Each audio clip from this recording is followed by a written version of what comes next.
নমস্কাৰ। আজিলৈ আহিছোঁ এটি ভিডিঅ'। আমাৰ মহিলাসকলৰ কথা ক'বলৈ ওলাইছোঁ। আজিকালি যদিও শিক্ষিত মহিলাসকল, তথাপিও কিন্তু এচাম মহিলা এতিয়াও ঠেকবন্দীৰ মাজত সোমাই আছে। এতিয়াও তেওঁলোকৰ চিন্তাধাৰাবোৰ আগৰ দৰেই হৈ আছে, মানধাতা যুগৰ দৰেই হৈ আছে। সেইকাৰণে আমাৰ মহিলা সমাজ আগবাঢ়িব পৰা নাই।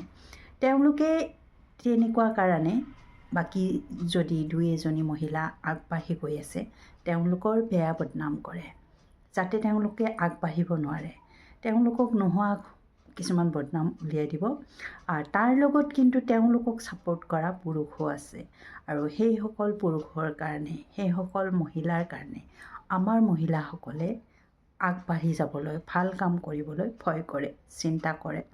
আৰু যি দুজনীয়ে আগবাঢ়ি গৈছে, তেওঁলোকক বিভিন্ন ধৰণে কটুবাক্য, কটু সমালোচনা, অপপ্ৰচাৰ কৰি তেওঁলোকক টানি ৰাখি তললৈ নমাবলৈ চেষ্টা কৰে।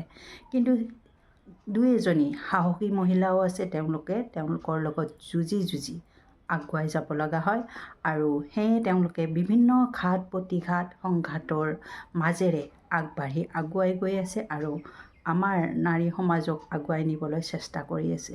কিন্তু সেই ঠেকবন্দীৰ মহিলাসকলৰ কাৰণে কিছুমান বাধা আহি পৰে আৰু তেওঁলোকে আগুৱাই গৈ থাকিব ঠিকেই, যিকেইজনী সাহসী মহিলা, কিন্তু বাকী মহিলাসকলক আগুৱাই নিয়াত বাধা আহে তেওঁলোকৰ কাৰণে, যিসকল শিক্ষিত হৈও ঠেকবন্দীৰ হৈ আছে এতিয়ালৈকে।